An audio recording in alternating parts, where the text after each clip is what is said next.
Okay, welcome back to our last lecture on the topic of antigen recognition, where we're going to finish talking about applications for antibodies, particularly for research purposes. So, in this last lecture, I want to talk about one of the most fundamental and revolutionary techniques that we have as immunologists that takes advantage of the power of antibodies, and that's called flow cytometry. But before we talk about what flow cytometry is, I want to introduce you to the idea of immunophenotyping, which involves recognizing different types of immune cells based on the expression of surface markers, proteins that are on their surface, which allow us to distinguish individual types of cells from one another. So these molecules are referred to by the designation CD, or cluster of differentiation. And you've seen a few CD molecules already. Hopefully you remember CD3, CD4, CD8, but there are a lot more. The idea is that these are molecules that are expressed only on certain types of immune cells or certain families of immune cells, or actually other cells for that matter. This isn't only immune cells, but this is a very common way to identify various populations of immune cells, leukocytes. So I kind of want to introduce you to some of the major CD molecules that help us tell which type of leukocyte we're looking at any given time. So one thing you can see here is that all of these different types of immune cells, all of these leukocytes, all express a molecule called CD45. So CD45 is a common leukocyte marker. It's a protein that's on the surface of all white blood cells, and so if we use antibodies against CD45 and they attach to the cell and we see it, we can feel pretty confident that we're looking at a leukocyte, an immune cell. But there are other CD molecules which are expressed more specifically on subfamilies of different leukocytes. So as an example here, we can see that T lymphocytes, T cells, they express CD3, which we saw as a component of the T cell receptor, perhaps not surprising then. And if we wanted to look more carefully, we could see that CD3 T cells can either express CD4 or CD8. So you've seen this before. So let's talk about some of the differentiation, the cluster of differentiation molecules that are associated with different families of immune cells. So we just saw that all T lymphocytes express the CD3 molecule, which is part of the T cell receptor. So if we see CD3 on the surface of a molecule, we're pretty sure we're looking at some kind of T lymphocyte. Not all T lymphocytes I should say that we haven't discussed every single type of T lymphocyte yet, but the vast majority of T lymphocytes are either T helper cells, or Th, or cytotoxic T cells, or Tc. And so for those, we can further distinguish them by the expression of their co-receptors, CD4 or CD8. And so not only are these molecules important for the functions that we've discussed for these cell types, but they're also really useful indicators that help us identify them in experimental preparations.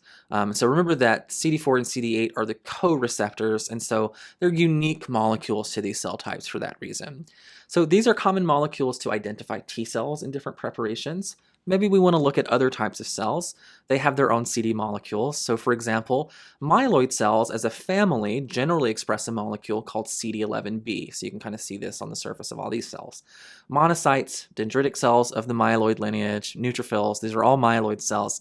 For the most part, they're all going to express some amount of CD11b. So again, we stain for CD11b and we see it on the surface of a cell. We're pretty sure we're looking at a myeloid cell. But each of these cells also has its own unique CD molecules. So monocytes express CD14, but the other ones do not.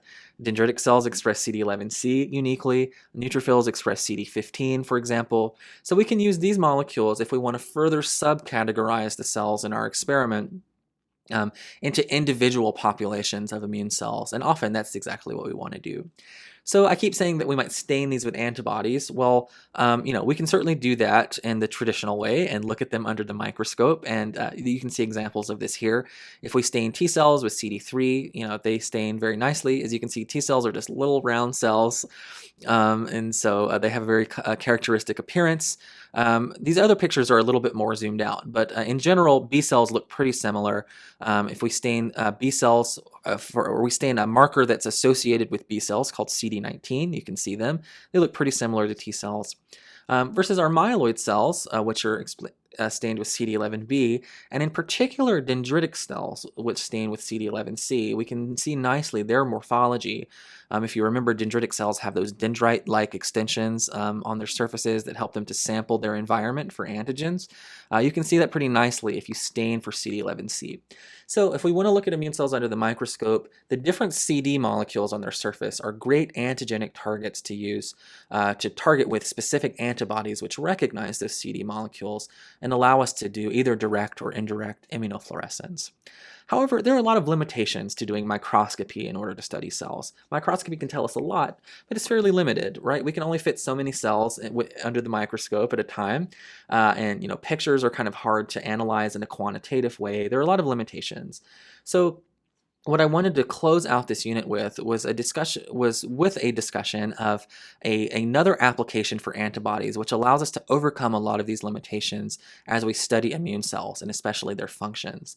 This technique is called flow cytometry. Maybe you've heard of it, but if not, I'm going to go through the rudiments of it in this lecture.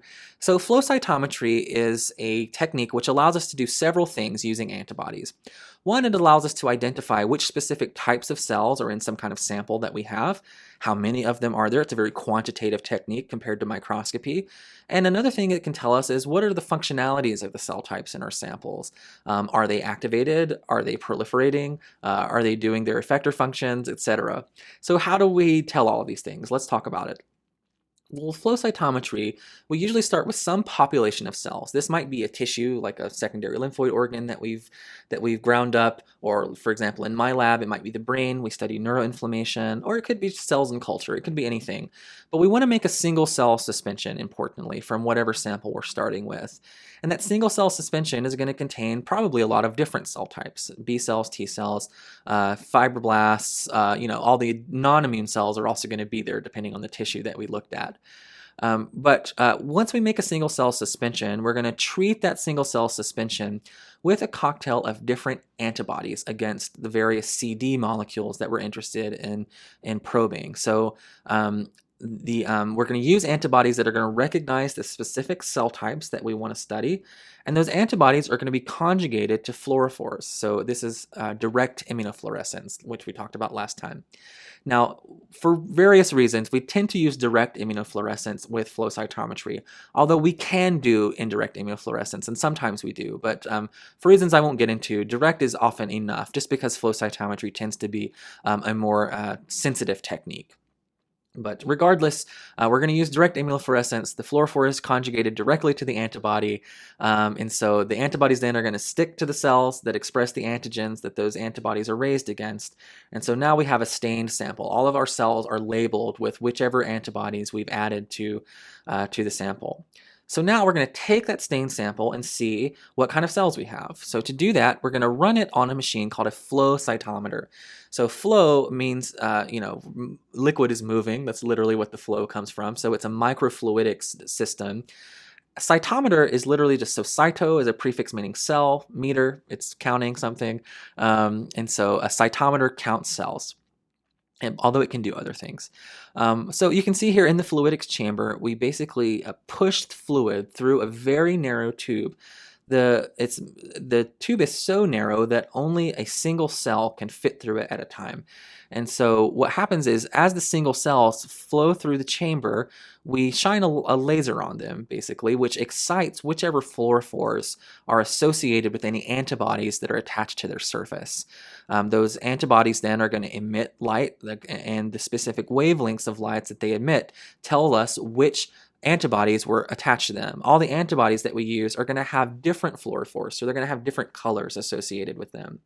So what we end up knowing then is if a cell expresses some combination of different colors, that's going to tell us which combination of antibodies were attached to its surface, and we can use that information then to identify which type of cell it is. So let's look at this on a little bit smaller scale. So if we have a cell or collection of cells, but on an individual cell basis, that cell is going to express different surface antigens. So if it's a T cell, its surface is going to have CD3, maybe CD4. If it's a dendritic cell, its surface is going to have CD11C, and so on. So those surface antigens are going to serve as the antigens for the antibodies that we're going to use in the experiment. So our antibody are going to recognize antigens on the surfaces of our cells, and those antibodies are going to be conjugated to a fluorophore on their Fc domain. So basically, when we put the two together, the antibodies bind, and so now any cell that has the target of that antibody is now going to glow basically the color of the fluorophore that was attached to that antibody. So in this case, any cell that had the surface antigen that we wanted to probe is going to be green when we shine the laser on it using the flow cytometer. And so we can do this, with one color at a time, although that's not much information. That's not much different than microscopy. The power of flow cytometry is that we can use many colors at a time to look for the expression of many different antigens on a single cell. So the way this looks is, we might have multiple cell types in our analysis, and some of them are going to express antigen X, maybe that's CD3. Some of them are going to express antigen Y, maybe that's CD11C. But all of our antibodies are going to recognize a different antigen, and they're going to be conjugated to a different color of fluorophore. And so here we're just going to keep it at 2 just to keep it simple, but flow cytometry can do this up to 16 different antibodies at a time, and new generation machines can go even higher. So we can actually accumulate a lot of very rich information on a single cell basis at one time. The other thing is that compared to microscopy, this technique is a lot more high throughput. The data that we get from this, which you can see here in a dot plot, each of these dots represents a single cell. So we can actually analyze hundreds of thousands and millions of cells at the same time using this technique. But keeping it simple for now, all the cells that are here, we're going to look at based on their expression of either the green antibody or the purple antibody. And so how do we interpret these data? These dot plots are what you see very commonly with flow cytometry data. Well, we're going to map them basically on a distribution, and on the x-axis we have the purple fluorophore. So a cell that is on the x-axis, it's going to be further along the x-axis the more purple it is. The more purple it is, the more antibody was bound, and that tells us how much of the antigen against that antibody recognized was on the surface of the cell.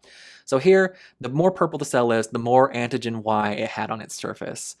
Conversely, on the y-axis here, the cell is going to be higher on the y-axis the more of the green antibody is bound to its surface, and therefore the more antigen X that it had on its surface. So this plot might look a lot of different ways depending on the cells that we have, but what we can see is there's two major populations of cells that come out of this analysis. Cell type A, which was labeled with the green fluorophore, has lots of antigen X on it, so it's going to have lots of the green fluorophore attaching to it because of the antibody, so it's going to be really strongly green on the flow cytometric analysis. So we see that it's really high on green, but it's pretty low on the x-axis, so it does not express a lot of the purple fluorophore. So we would call these cells green positive, purple negative. They don't have a lot of purple, but they have a lot of green. Conversely, cell type B has a lot of purple. It's far on the x-axis, but not much green. So we might call it purple positive, green negative. We can see here, though, that there are cells that have other combinations. So this population of cells is low on both axes. So not a lot of green antibody attached and not a lot of purple antibody attached. So it probably doesn't have much of either surface antigen. So we would call these double negative cells. And in this particular preparation, there's not many, but you can see a few cells that have both. These would be double positive. They have both antigen X and antigen Y because they're both high on the Y-axis and on the X-axis. So, this is a very, very simple rudimentary flow cytometry plot. It could look a lot of different ways, and it's going to depend on the antibodies that we use and the cell types that we're looking at. But what I want you to appreciate is that we can extract a lot of very rich information using this technique because we can use so many different antibodies at one time. We could now sort of gate on this population of cells and now look for a bunch of different other markers, right? So compared to microscopy, we can just look at so many different modalities at a single time on a single cell basis, which makes this technique really powerful. And so besides surface antigens, which help us identify cells, there are other things that we can look at flow cytometry which tell us a lot more rich information about their biology. So this is summarized quite nicely in this table. So if we think about different immune cells, B cells, CD8 T cells, dendritic cells, this stands for macrophages, they have surface markers which help us identify them. We've discussed some of those now. So CD3 is for T cells, CD11C is for dendritic cells, and so on. But you can see here that there are a lot of other markers that tell us other things. So we can use antibodies that tell us things like activation state. So for example, with T cells, if we see a cell that expresses CD3 and CD8, we know that it's a CD8 T cell, it's a cytotoxic T cell. But that doesn't tell us, has that T cell seen its antigen? Is it proliferating? Other important things that we might want to know about a CD8 T cell. What we can do is use antibodies that recognize other markers in order to tell us that information. So, for example, CD69 is a molecule that's only expressed by T cells that have been recently activated, that have recently seen their antigen. So if we stain a population of cells and they stain positive for CD69, as well as CD3 and CD8, that combination of markers tells us that, hey, this is a T cell, it's a cytotoxic T cell, and it recently saw its antigen. It's recently been activated because it expresses CD69. Same thing for T cells. We could see, are they actively exerting effector function? So we might then in this case look for molecules that are associated with cytotoxic activity. These include molecules called granzyme B and perforin. We'll talk about them in a later lecture. But for now, these are molecules that are associated with killing target cells by CD8 T cells. So if a T cell is making a lot of granzyme B and perforin, we can tell that using flow cytometry. And that tells us that this cell is actively inducing cell death. It's actively exerting its effector function, versus a naive T cell is not going to be expressing either of these molecules, right? Because it hasn't seen its antigen, it hasn't been activated. So, we can see other things here, like are the cells producing cytokines? Remember, T helper cells express a lot of cytokine, like interferon gamma. We can see the chemokines and receptors that they're expressing. That might tell us where in the body we might expect to find the cell or where it might be going. Overall, you can see I've used CD8 T cells as an example, but we could put this information together for all of these other types of immune cells as well. And so, the point of this is not to memorize all of the different markers and all the different things that they go with here. That's way too much and too specific. But what I want to show you is that flow cytometry is now really one of the most standard, what we might call the bread and butter techniques of immunologists, because it allows us to uncover not only the identity of cells that we isolate from experimental animals or from human patients, but so many different features of their biology, their activation state, etc., that flow cytometry has really opened the door to many of the advances that we've made in immunology over the past, again, 10 or 20 years. It continues to be one of the major driving forces for immunological discovery in a lot of contexts. So I wouldn't want you to leave an immunology course without at least a little bit of familiarity with this technique, which again is made possible by antibodies, by our ability to manipulate and create antibodies and use them to label cells in various ways. Okay, so let's summarize our bit of antibody applications here. So immune cells can be distinguished by distinct surface proteins. Many of them fall under the cluster of differentiation categorization, CD. CD proteins can serve as antigens for antibodies, so we can label cells with antibodies that recognize unique CD molecules on their surface. And this allows us to visualize distinct populations of cells. Flow cytometry helps us to study these defined populations because we can label them with antibodies, which are usually conjugated with some kind of indicator. Often it's some kind of fluorophore, as we've seen in the context of flow cytometry. Finally, flow cytometry can reveal multiple parameters of immune cell biology. So lineage-specific markers can reveal the identity of immune cells. Are they a myeloid cell? Are they a leukocyte? Are they a T cell? And so on. But antibodies against things like transcription factors, cytokines, or other effector molecules can tell us, is the cell activated? What is it doing at a given time, at the time of isolation, etc.?